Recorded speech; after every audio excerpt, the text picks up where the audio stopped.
Asia cup ক্রিকেটের ফাইনালের পর আপনারা যারা লেট নাইটে খেলাটা দেখছিলেন তারা একটা জিনিস নিশ্চয়ই খেয়াল করেছেন যে প্রাইজ ডিস্ট্রিবিউশন সেরিমনি অপ্রত্যাশিতভাবে 1 ঘন্টারও পরে শুরু হয়েছিল, কারণ বিহাইন্ড দ্য স্ক্রিন তখন উইনিং ট্রফি এবং মেডেল দেওয়া নিয়ে একটা ড্রামা চলছিল, যার খলনায়ক ছিলেন ACC president Mohsin Naqvi.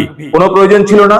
Team India অনেক আগেই জানিয়ে দিয়েছিল যে তারা যদি চ্যাম্পিয়ন হয় তাহলে ওই ভদ্রলোকের হাত থেকে তারা কোনো পুরস্কার গ্রহণ করবে না, কারণ নকভি শুধুমাত্র এসিসি প্রেসিডেন্ট নন, তিনি পিসিবি প্রেসিডেন্ট এবং পাকিস্তান মন্ত্রিসভার একজন গুরুত্বপূর্ণ সদস্য, যারা আমাদের দেশের বিরুদ্ধে সন্ত্রাসবাদী কার্যকলাপে ক্রমাগত মদত জুগিয়ে যাচ্ছে।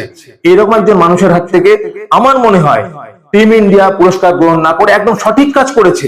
অর্গানাইজাররা চেয়েছিলেন যে ঠিক আছে, তাহলে টিম ইন্ডিয়া ভাইস প্রেসিডেন্টের হাত থেকে ট্রফি এবং মেডেল নিক। না, নকভি এতটাই নির্লজ্জ, স্টাবার্ন, তিনি বলে বসলেন যে তার হাত থেকেই ট্রফি এবং মেডেল নিতে হবে। টিম ইন্ডিয়াও মানসিকভাবে ততটাই দৃঢ় ও অনর থেকে তা প্রত্যাখ্যান করেছে। তারা ট্রফি এবং মেডেল ছাড়াই মাঠে চ্যাম্পিয়নশিপ সেলিব্রেট করেছে। Salute team India, we are proud of you. পরে নকভি সেই ট্রফি এবং মেডেল তার সঙ্গে করে হোটেলের ঘরে নিয়ে চলে যায়, যেন ওগুলো তার ব্যক্তিগত বা দেশীয় সম্পত্তি। পরবর্তীকালে বিসিসিআই সেক্রেটারি মিস্টার সাইকিয়া যখন বলেন যে ওই ট্রফি এবং মেডেল অবিলম্বে ভারতে পাঠানো হোক, তিনি বলেন যে ঠিক আছে, একটা অনুষ্ঠান করে ওই ট্রফি এবং মেডেল ভারতীয় প্লেয়ারদের হাতে তুলে দেওয়া হবে, কিন্তু আমিই তা দেব।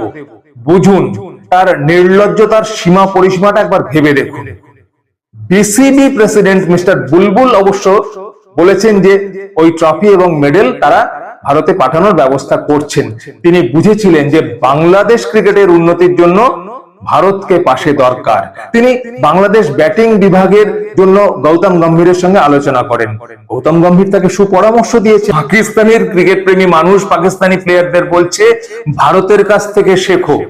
বাংলাদেশি ক্রিকেট প্রেমী তোমাদের বলছি, ভারত তোমাদের শত্রু নয়। ভারত হেরে গেলে উল্লাস না করে ভারতকে বন্ধু করে পাশে এসো, দাদাদের কাছ থেকে অনেক কিছু শিখতে পারবে, সুপরামর্শ পাবে।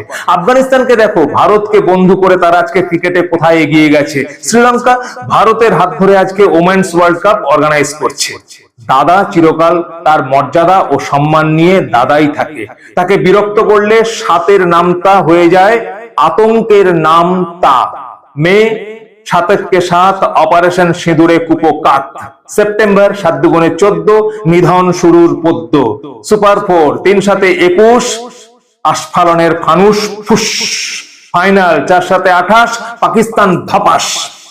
সন্ত্রাস ও ধ্বংসাত্মক কার্যকলাপ ছাড়া সমস্ত দিক দিয়ে ভারত দাদা ছিল, আছে, থাকবে।